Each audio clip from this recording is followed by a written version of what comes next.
Парламентарни избори 2016. Наредниот половина час резервиран за Никола Мицевски, досегашен пратеник од ВМРО ДПМН, но и кандидат за пратеник во третата изборна единица од коалицијата за подобра Македонија. Господине Мицевски, добре дојдовте во Канал Плюс. Добро ве најдов. Реков досегашен пратеник, кандидат и за новиот собраниски состав.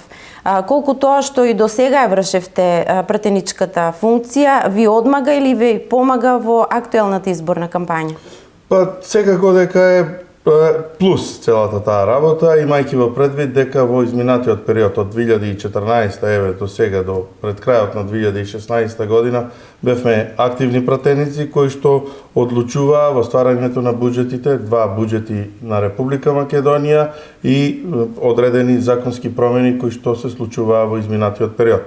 Јас сум искрено задоволен од тоа, имајќи во предвид дека во последниот период во истокот се предвидени многу проекти кои што започнаа со реализација, а и многу други проекти кои што се некаде на средина и секако согласно новата програма на ВМРО ДПМН е реално.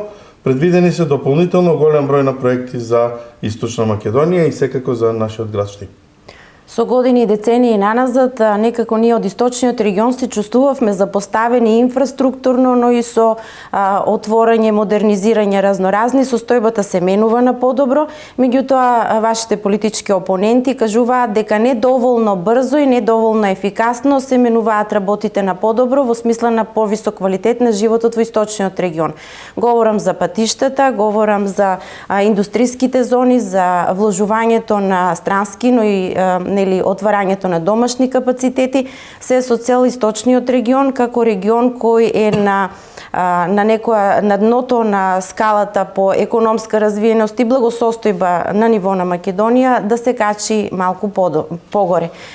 Што до сега, на кои проекти посебно сте горди до сега, што мислите дека не направивте како што треба да направите и што е она што ќе го продолжите според програмата реално? Јас искрено не ни очекувам опозицијата да не фали, сепак нема толков демократски капацитет за добрите проекти да кажат дека се добри и секако за она што не е во најдобар ред или она што не е излезено како што е испланирано, да се критикуваме и да разговараме за подобрување на нив. Меѓутоа, до сега немаме слушнато ниту една пофалба. Ќе почнем од самиот почеток, односно од 2005 година, кога ВМРО ДПМН дојде на власт. Прв проект кој што беше ветен во тој период беше Универзитетот Гоце Делчев. Јас ги имам стенограмите, бидејќи ми беа потребни за една пленарна седница, од таа седница, кога се разговараше за Универзитетот Гоце Делчев, на таа седница најголем дел од опозиционите пратеници зборуваа дека е избрзан чекор, дека се уште не е стасано времето да имаме универзитет во Штип, дека овде треба да биде некое истурено оделение на Скопскиот универзитет и слични такви проекти. Кога видоа дека притисокот на јавноста е многу голем, гласаа за универзитетот, иако не со драга волја. Универзитетот Гоце Делчев е проект кој што сите граѓани го гледаат во моментот. 19-20 илјади запишани студенти, во моментот во Штип студираат над 16.000 студенти, од кои што 9.000 се надвор од нашиот град. Најголемиот дел од тие студенти се сместени некаде во нашиот град, тие овде живеат, ги секојдневно трошат средства и ја подобруваат економијата на нашиот град. Направени се одредени калкулации за ситни работи. Пример, по 1 евро дневно за кафе да се остава, ние денес 9000 евро во угостителските објекти добиваме само од таа страна. Дополнително, што носи бенефит и самиот универзитет, а тоа е, ги вративме студентите од Источна Македонија да не студираат надвор од границите на Република Македонија. Знаете дека имаше период кога голем број од студентите не можеа да запишат универзитет, па одеа во странски држави и што и се не правеа за да дојдат до индекс, затоа што реално е образованието. Секој го сакам, но не секој можеше да студира во тој период. За разлика од тоа, денес секој може да се запиши, образованието е бесплатно, многу се намалени трошоците за образование и секако најголем бенефит имаат студентите од Штип кои што живеат во овој град, овде се едуцираат и го дооформуваат своето образование. Тоа е еден од проектите кои што опозицијата го критикуваше, меѓутоа се покажа дека е успешен проект. Втор проект, технолошко развојно индустријската зона.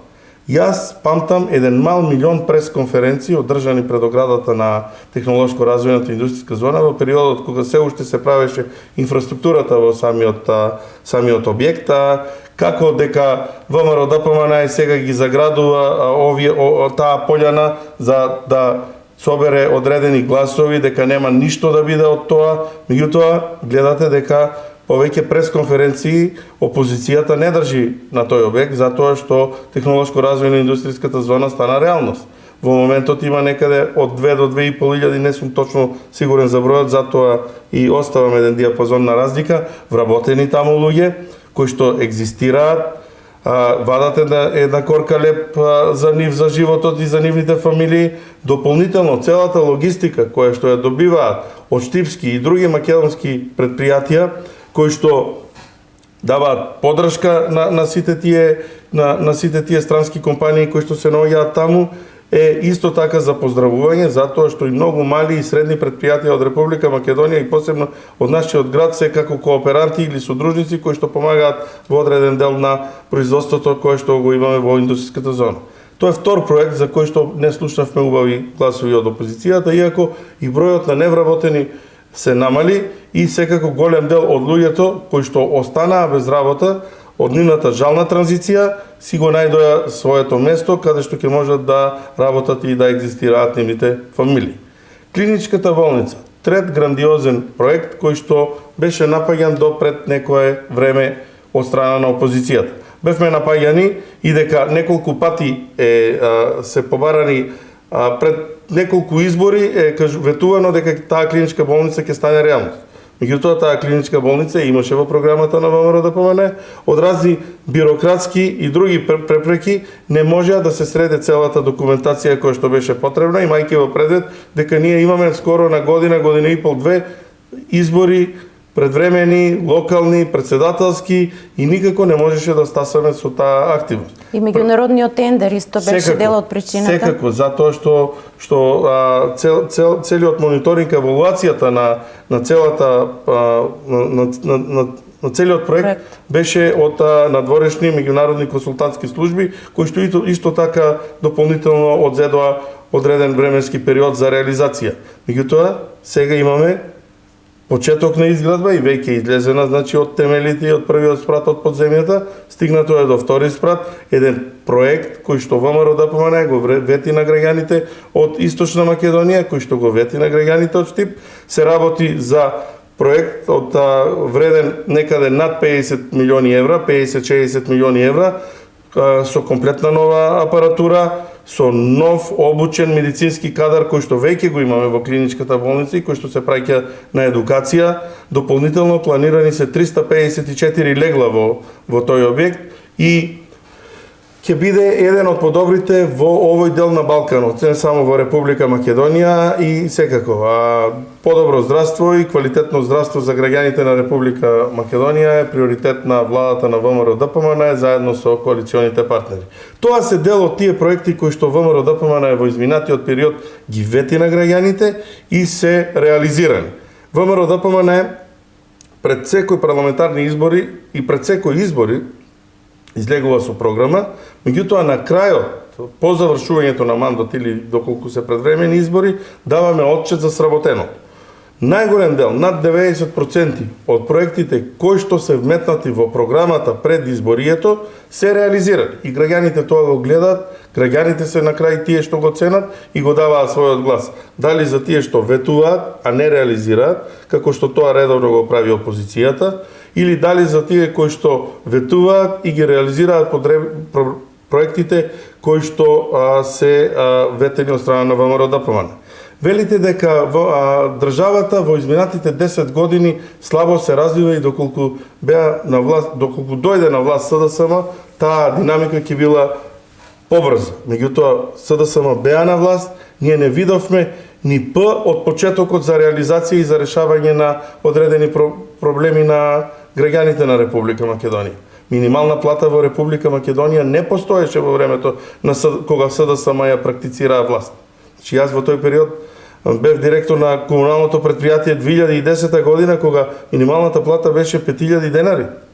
Сега минималната плата е 10.090 денари, а со новата програма ветуваме дека во периодот до 2020 година таа ќе биде 14.000 денари, а за кожарската и текстилната индустрија таа ќе достигне до 13.500 денари.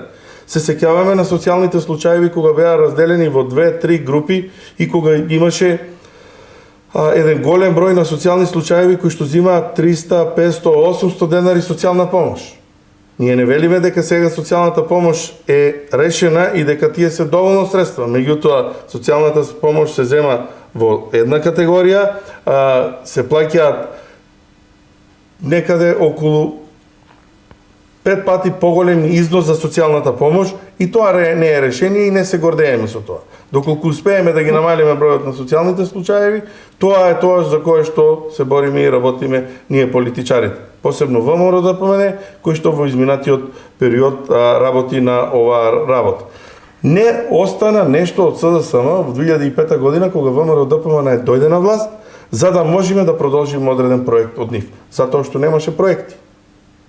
Деновиве вашата партија излезе со став дека препознава дел од актуелните проекти како нови најавени во програмата на коалицијата за живот во Македонија, коалиција предводена од СДСМ. Овде станува збор за автопатот Штип-Миладиновци, експресниот пат Штип-Кочани, патот Штип-Радовиш, значи го има како проект во партијата, коалицијата предводена од СДСМ, меѓутоа од вашата коалиција истакнуваат и еве во источниот регион дека веќе овие проекти или се во фаза на финиширање идната година или во фаза на реално стартување на градежните работи. Па добро, прво јас сум радосен што конечно СДСМ излезе со одредена програма. Затоа што во изминатите изборни циклуси ние не видовме реална програма од нивна страна. Тоа што е вметнато внатре во нив, очигледно во недостаток на идеи и проекти за кои што би можеле да зборуваат пред граѓаните, ги вметнуваат проектите на ВМРО ДПМН.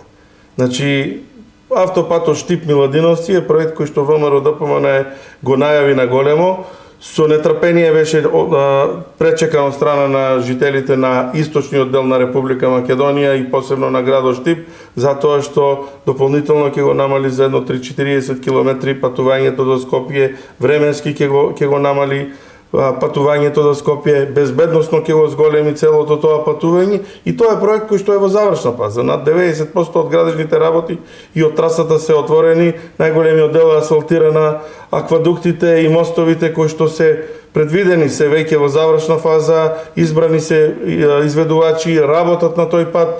Очигледно СДСМ немајки што да се пофали во делот на инфраструктурата, се повикува на автопатот Миладиновци, кој што веќе е дојден до Кадрифаково и граѓаните на Источна Македонија во делот кој што е визуелно прегледен за нив, гледаат како ќе изгледаат контурите на тој автопат. Тука се планира една од најголемите клучки и тоа е видливо за граѓаните на Република Македонија, посебно за источниот дел и се надевам дека ќе знаат да ценат кој го започна, кој почна да мисли за граѓаните на Источна Македонија и кој го доведе во завршна фаза овој проект.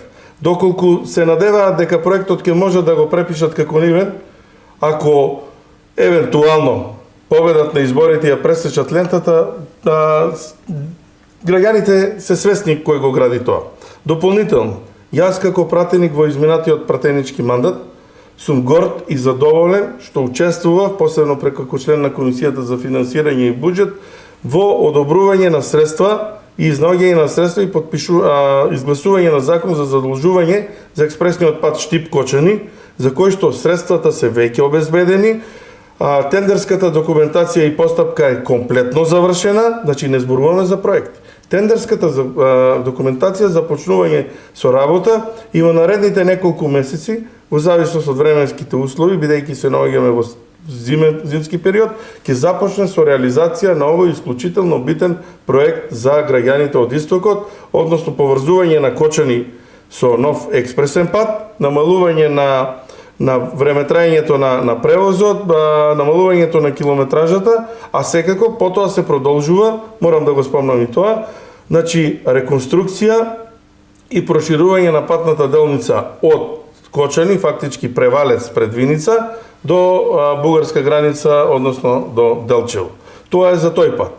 Експресниот пат Штип-Радович е исто така завршен проектански, тендерски, обезбедени се средства за истиот, значи исто така претходниот мандат на Собранието на Република Македонија, не се сеќавам дали е тоа во периодот кога СДСМ влегуваше и излегуваше од парламентот или во периодот кога седеа дома а зема целосна плата како ние пратениците кои што работевме и што мислевме за граѓаните од источниот дел на Република Македонија, меѓутоа и тоа е обезбедено, трасата е завршена, ќе се очекува 2017 година, иако беше првично планиран да биде во 2018, со обезбедувањето на средствата, 2017 година ќе започне и реализација и на овој исклучително битен проект за граѓаните на Штип и за југоисточна Македонија. Со тоа, значи, офатени се сите патнични делници во Штип и околу Штипско.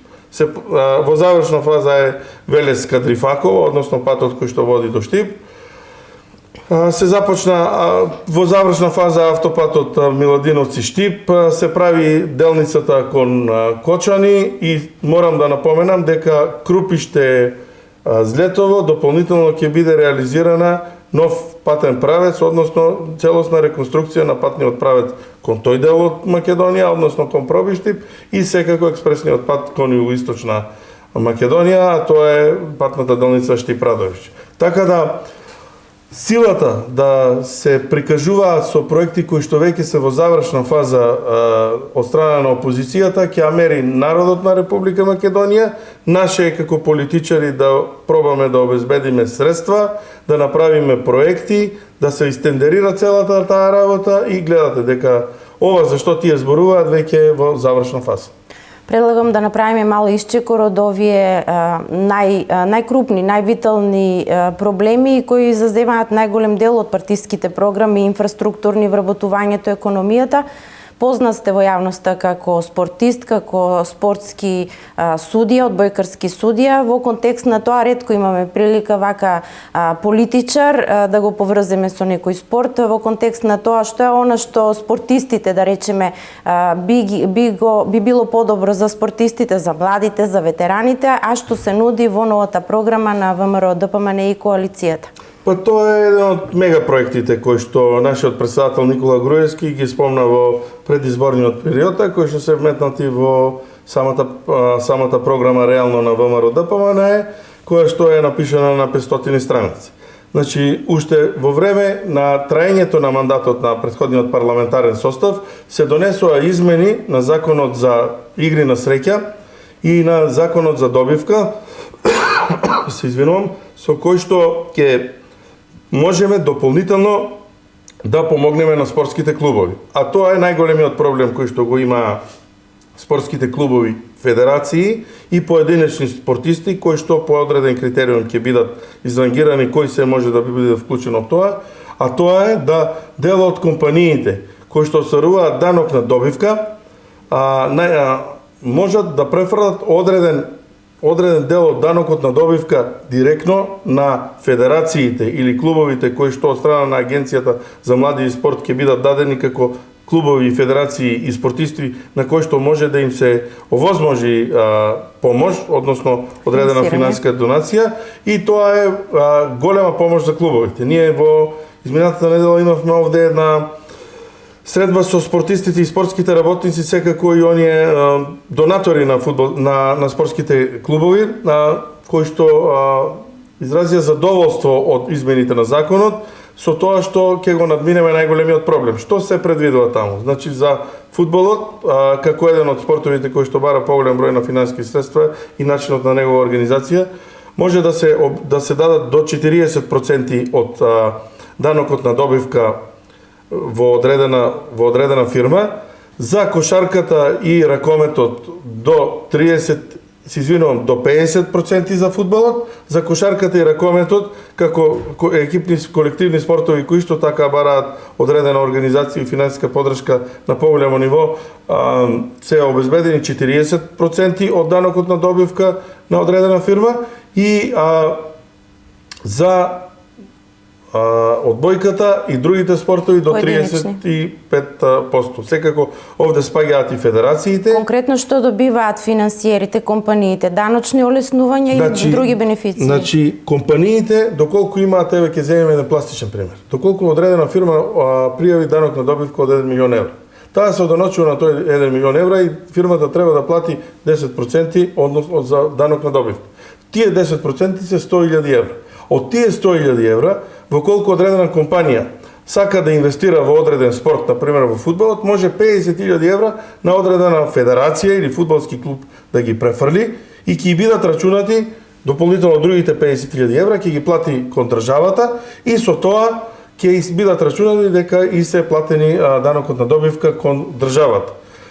Направена е една анализа, значи калкулација, се рачуна дека во спортот, директно на овој начин, на кој што одредени компании општествено одговорни ќе сакаат да помогнат на клубовите, ќе префрлат годишно од 30 до 60 милиони евра директно во клубовите или во спортските федерации и на тој начин секој клуб ќе може полесно да си ја прави програмата за надпреварување, за тренажен процес и да може на поедноставен начин да работат спортските колективи, имајќи во предвид дека досега најголемиот дел се соочуваа со финансиски проблеми за реализација на одредени активности кои што ги имат во текот на надпреварувачката спортска календарска година.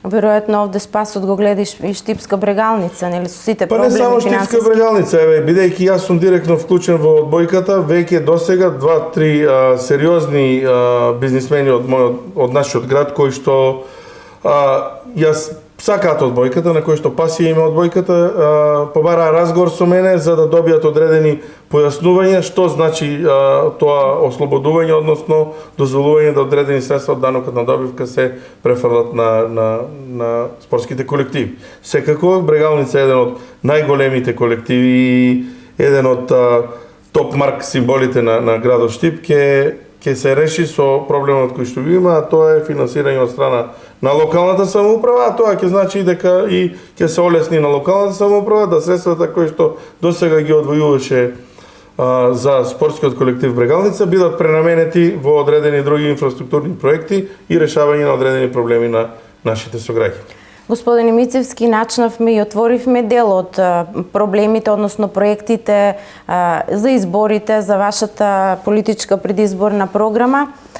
Неколку зборови за досегашниот тек на изборната кампања, што очекувате до крајот, како го замислувате денот на гласањето 11 декември и она што еве за граѓаните во третата изборна единица би им го порачале како во наредните 2 седмици. Па видете, значи ВМРО ДПМН гледате начинот и се гледа, значи од самиот почеток на кој начин ќе се тера кампањата од страна на ВМРО ДПМН, имајќи во предвид дека имаме голем број на реализирани проекти, како на државната на државно ниво, така и на локално ниво. Значи граѓаните на Штип се сведоци што се случува во нашиот град во изминатиот период, колку локалната самоуправа успеа да влезе во секоја населба, во секое мало, колку проекти се реализирани, колку спортски објекти, колку детски игралишта, трим патеки, асфалтирање на улици и слично. Државната власт донесе голем број на проекти во нашиот град, секако планирани се дополнително и други големи проекти кои што ќе се случуваат во Штип и околу Штип. Ние настапуваме со позитивна кампања, затоа што наше ова да го испрезентираме пред граѓаните. Се надевам дека и опозицијата има таков план, меѓутоа, гледајќи од она што се случуваше во изминатите 2-3 дена, а тоа е искинати билборди на нашиот носител на листа за изборна единица 3 во Штип, не ми дава за право дека ќе верувам дека опозицијата во недостиг на проекти и аргументи ќе се повикуваат само на тие работи. Се надевам дека таму ќе превладее разумот, затоа што има разумни луѓе и дека оваа кампања ќе ја направиме демократски, европски, да можеме на граѓаните на Штип да им понудиме и ние нашите проекти и тие нивните, да поразговараме со секој граѓанин на штандовите, местата предвидени за тоа на одредени собери, трибини и средби со граѓани и дека на крајот граѓаните ќе го дадат својот глас.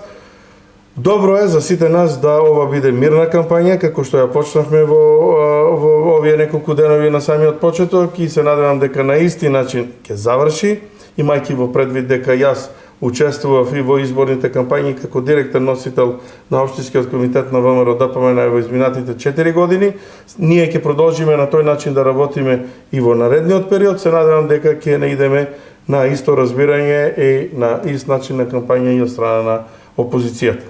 Се подготвувате за централниот митинг? Така, значи веќе во петок на 2 декември од 20 часот на градскиот плоштад во Штип се организира големиот народен митинг на ВМРО ДПМН заедно со коалицијата, на која што ќе се обрати председателот на ВМРО ДПМН господинот Никола Груевски, одредени коалициони партнери, носителот на листата Илија Димовски, ние, јас и колегата Трајче Димков како пратеници од нашиот град, и ги повикувам сите граѓани и сите оние кои што сакат да слушнат дел од програмата и проектите на ВМРО ДПМН да дојдат на градскиот плоштад во петок од 20 часот на 12 декември.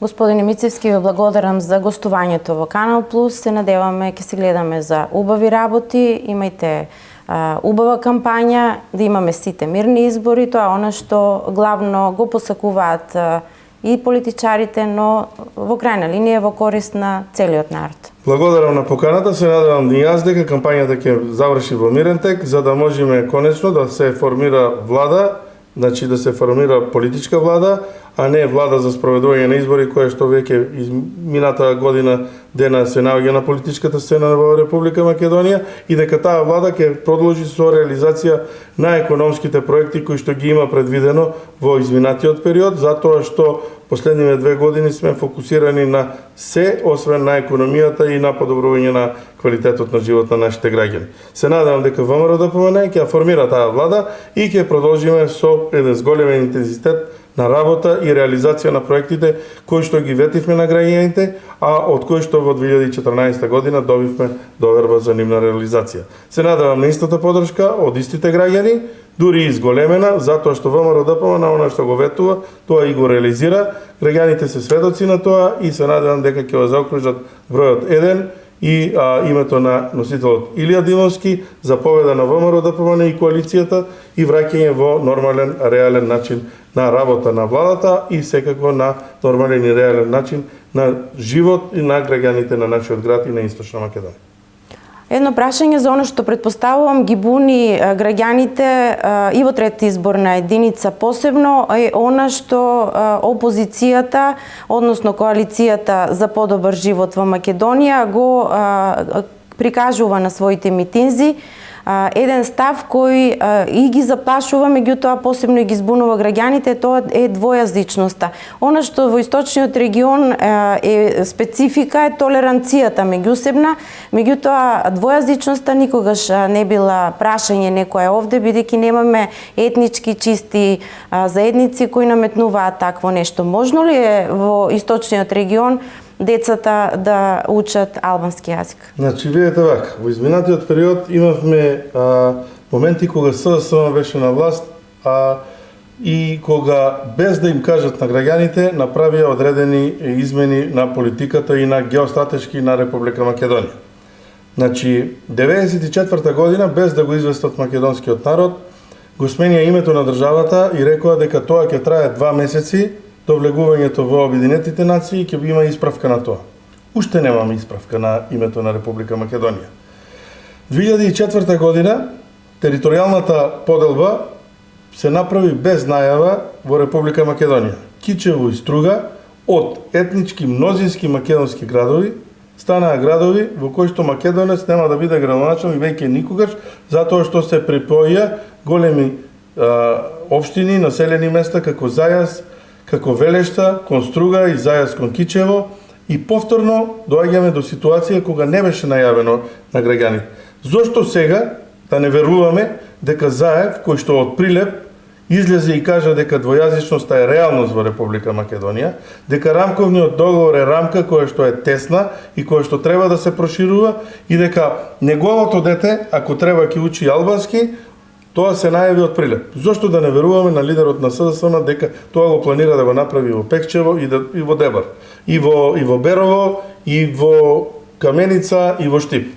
Да се разбереме, значи ние ниту сме против албанскиот народ, нити против албанскиот јазик, нити имаме против верата, нити против политичката корелација на секој граѓанин во нашата држава. Меѓутоа, да се најавува двојазичност со можност за федерализација, бидејќи во делот програмата суптилно се најавени одредени работи. Полицијата ќе добие децентрализација, па да може да се одлучува на подолни нивоа, тоа е најава за кантонизација. Значи, на тој начин се законите во Швајцарија и не случајно лидерот на СДСМ беше во Берн, кај албанската миграција, диаспора, да поразговара со нив и да им ги најави сите овие работи. Очигледно, дека имаат направена одредена калкулација и гледаат дека македонските гласови се недостапни за нив, затоа што граѓаните бираат пред се реални проекти и политичари во кои што имаат верба, па се посветуваат на гласови кои што мислат дека ќе ги земат од албанскиот електорат. Меѓутоа мораме да потсетиме за граѓаните дека во изминатиот период протекува одредени СМС пораки каде што лидерот на СДСМ се обраќаше кон господинот Мендух Тачи дека него го спремаат за нешто големо, дека чадорот стои тука зад него и дека треба да се слушнат во интерес на нивната заедничка соработка. Очигледно, целиот тој план преку политичката криза и преку бомбите кои што беа наметнати, дојде до своја завршница и чекаат завршница, односно добар изборен резултат за СДСМ и воведувањето на двојазичноста и федерализацијата во Република Македонија. Меѓутоа, македонскиот народ е мудар, се надевам дека ова предвреме го увиде и дека на 11 декември масовно ќе излеземе и ќе дадеме поддршката за ВМРО ДПМН за да ги спречиме овие обиди кои што се планирани и кои што се под директна целосна директива од надвор. Вие можете да видите во изминатиот период колку се непристојни предлози имаше од одредени странски дипломати, колку се невладини преку Сорос се појавија на територијата на Република Македонија за да се направи хаос во Република Македонија, а се со една цел да дојдеме до финалната фаза од реализацијата на големиот план, а тоа е ова што сега ни го нуди Заев, тоа е двојазичноста на територијата на цела Република Македонија. Јас можам да кажам, извинете, меѓутоа Штип не сака двојазичност, Источна Македонија не сака двојазичност, а сето ова треба да го потврди народот на 11 декември, кога референдумски ќе излеземе и ќе кажеме не за двојазичноста и федерализацијата на Република Македонија. Почитувани гледачи, тоа беше Никола Мицевски, досегашен пратеник од ВМРО ДПМН и кандидат за пратеник во третата изборна единица од коалицијата за подобра Македонија.